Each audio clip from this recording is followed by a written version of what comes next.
Bonjour mes chers amis, mes chers étudiants, mes chers élèves. Je vous présente maintenant un nouveau chapitre de l'écriture d'inventaire de régularisation, c'est la provision réglementée. On va définir, premièrement, on va le définir.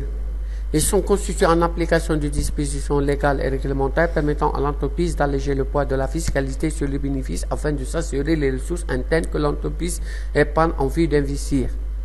Les principes provisions réglementaires, les principales, c'est une faute de frappe, excusez-moi, les principales provisions réglementaires, c'est la provision pour l'investissement, instituée pour surmesure d'encouragement aux investissements, provision pour reconstituer les gisements miniers, provision inférieure ou égale à 50% du bénéfice fiscal avant impôt sans pour autant dépasser 30% du montant du chiffre d'affaires résultant de la vente des produits extraits du gisement exploité, provision pour acquisition et construction de logements, essentiellement de logements affectés aux salariés et de l'entreprise à titre d'habitation personnelle. Il est constitué à la limite du résultat fiscal avant impôt.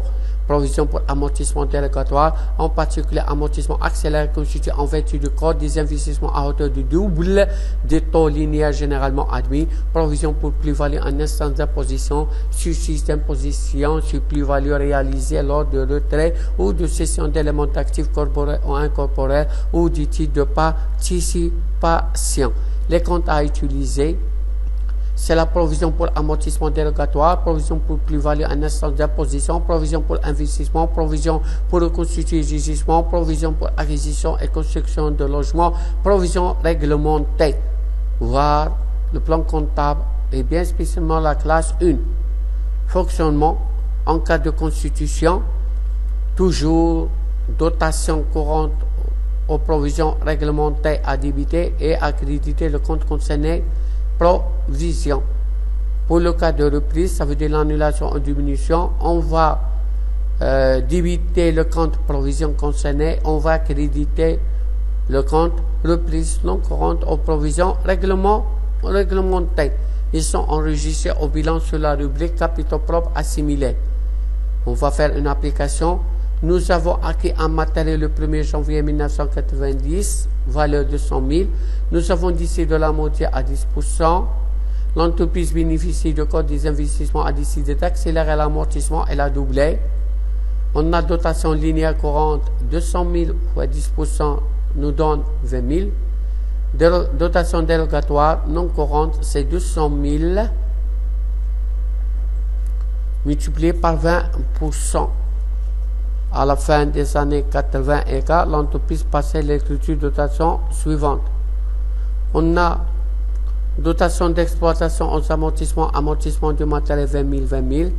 Dotation non courante, provision réglementaire, provision pour amortissement dérogatoire 20 000.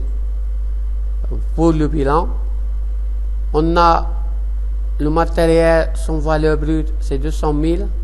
L'amortissement et provision 100 000.